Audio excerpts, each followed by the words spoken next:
ഹരേ കൃഷ്ണ മഹാമന്ത്രത്തെക്കുറിച്ചുള്ള ഭക്തിസാന്ദ്രമായ വിവരങ്ങൾ താഴെ നൽകുന്നു. ഈ മന്ത്രം കലിയുഗത്തിലെ ദുരിതങ്ങളിൽ നിന്ന് മോചനം നൽകുന്ന ഒന്നായാണ് വിശ്വസിക്കപ്പെടുന്നത്. 1. മന്ത്രത്തിന്റെ ഉത്ഭവം. ഈ മന്ത്രം പ്രധാനമായും പരാമർശിക്കപ്പെടുന്നത് കലിസന്ദർണോപനിഷത്തിലാണ്. ബ്രഹ്മാവ് നാരദമഹർഷിക്ക് ഉപദേശിച്ചുകൊടുത്തതാണ് ഈ മന്ത്രം എന്ന് പുരാണങ്ങൾ പറയുന്നു. 16 നാമങ്ങളുള്ള ഈ മന്ത്രം കലിയുഗത്തിലെ ദോഷങ്ങളെ ഇല്ലാതാക്കാൻ ഏറ്റവും ഫലപ്രദമാണെന്ന് കരുതപ്പെടുന്നു. 16-ാം നൂറ്റാണ്ടിൽ ജീവിച്ചിരുന്ന ചൈതന്യ മഹാപ്രഭുവാണ് ഈ മന്ത്രത്തെ ലോകമെമ്പാടും പ്രചരിപ്പിച്ചത്. ഇന്ന് ഐസ്കോൺ പോലുള്ള പ്രസ്ഥാനങ്ങളിലൂടെ ഇത് ആഗോളതലത്തിൽ പ്രസിദ്ധമാണ്. 2. പ്രാധാന്യം. കൽമഷവിനാശനം. മനസ്സിനെ ശുദ്ധീകരിക്കാനും പാപങ്ങളിൽ നിന്ന് മുക്തി നേടാനും ഈ മന്ത്രം സഹായിക്കുന്നു. ഈശ്വരസാമീപ്യം. രാമൻ, കൃഷ്ണൻ എന്നീ നാമങ്ങൾ ഭഗവാന്റെ പരമമായ രൂപങ്ങളെ സൂചിപ്പിക്കുന്നു. ഈ നാമങ്ങൾ ജപിക്കുന്നത് ഭഗവാനുമായുള്ള ആത്മീയ ബന്ധം ശക്തമാക്കുന്നു. മനോശാന്തി.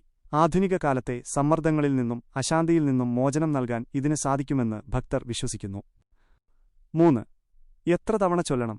ഈ മന്ത്രം ചൊല്ലുന്നതിന് കർക്കശമായ നിയമങ്ങളില്ലെങ്കിലും ചില രീതികൾ പിന്തുടരാറുണ്ട്. ദിവസവും 108 തവണ. സാധാരണയായി ഒരു ജപമാല ഉപയോഗിച്ച് ഒരു വട്ടം 108 തവണ ചൊല്ലുന്നത് ഉത്തമമാണ്. ഭക്തിയോടെ.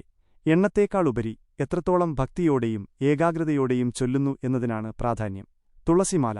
സാധിക്കുമെങ്കിൽ തുളസിമാല ഉപയോഗിച്ച് ജപിക്കുന്നത് കൂടുതൽ ഗുണകരമാണെന്ന് പറയപ്പെടുന്നു. 4. ശ്രദ്ധിക്കേണ്ട കാര്യങ്ങൾ. ഈ മന്ത്രം ജപിക്കാൻ പ്രത്യേക സ്ഥലമോ സമയമോ ശുദ്ധിയോ നിർബന്ധമില്ല. എവിടെയിരുന്നും എപ്പോഴും ജപിക്കാവുന്ന ഒന്നാണിത്. ഹരേ എന്നത് ഭഗവാന്റെ ആനന്ദശക്തിയെയും രാധ, കൃഷ്ണ, രാമ എന്നത് ഭഗവാനെയും സൂചിപ്പിക്കുന്നു.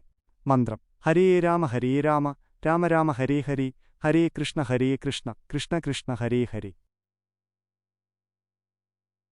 തീർച്ചയായും ഈ മഹാമന്ത്രത്തിന്റെ ആഴത്തിലുള്ള അർത്ഥവും അത് ജപിക്കുമ്പോൾ ലഭിക്കുന്ന ആത്മീയമായ ഉന്നതിയെക്കുറിച്ചും താഴെ വിവരിക്കുന്നു. 1. മന്ത്രത്തിന്റെ ആഴത്തിലുള്ള അർത്ഥം. ഈ മന്ത്രത്തിലെ 3 വാക്കുകൾക്കും ഹരേ കൃഷ്ണ രാമ പ്രത്യേകമായ അർത്ഥതലങ്ങളുണ്ട്. ഹരേ ഇത് ഭഗവാന്റെ ആന്തരിക ശക്തിയായ ഹരയെ രാധാറാണി അല്ലെങ്കിൽ ശക്തി സൂചിപ്പിക്കുന്നു. ഭഗവാനിലേക്കടുക്കാൻ ഭക്തനെ സഹായിക്കുന്നത് ഈ ശക്തിയാണ്. ഹരേ എന്ന് വിളിക്കുമ്പോൾ അല്ലയോ ഭഗവാന്റെ ശക്തിയെ, എന്നെ ഭഗവാന്റെ സേവനത്തിൽ ഏർപ്പെടുത്തണമേ എന്നാണ് നാം പ്രാർത്ഥിക്കുന്നത്. കൃഷ്ണ എല്ലാവരെയും ആകർഷിക്കുന്നവൻ എന്നാണ് കൃഷ്ണ എന്ന വാക്കിന്റെ അർത്ഥം. പരമമായ ആനന്ദത്തിന്റെ ഉറവിടമാണ് കൃഷ്ണൻ. രാമ എല്ലാ സന്തോഷവും നൽകുന്നവൻ എന്നാണ് അർത്ഥം. ആത്മീയമായ പരമാനന്ദം നൽകുന്നവൻ എന്നും ഇതിനെ വ്യാഖ്യാനിക്കാം. ചുരുക്കത്തിൽ ഈ മന്ത്രം വഴി നാം ഭഗവാനോടും അവിടുത്തെ ശക്തിയോടും നമ്മെ ഭക്തിയുടെ പാതയിൽ നയിക്കാൻ അപേക്ഷിക്കുകയാണ് ചെയ്യുന്നത്. 2. ഭക്തിമാർഗത്തിലെ ഗുണങ്ങൾ.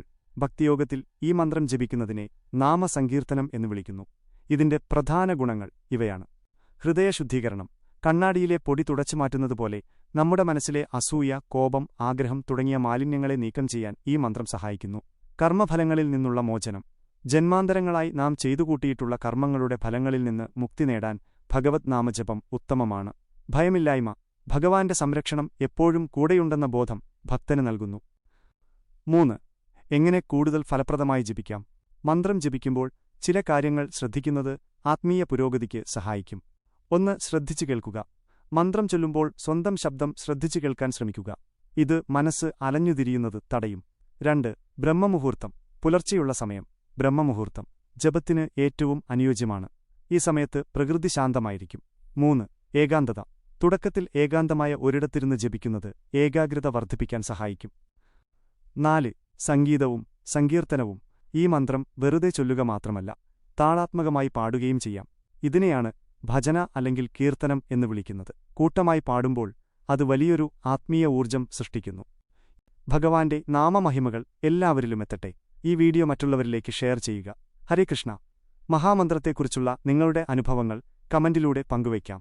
തുടർന്നുള്ള വീഡിയോകൾക്കായി സബ്സ്ക്രൈബ് ചെയ്ത് കൂടെയുണ്ടാകുമെന്ന് പ്രതീക്ഷിക്കുന്നു.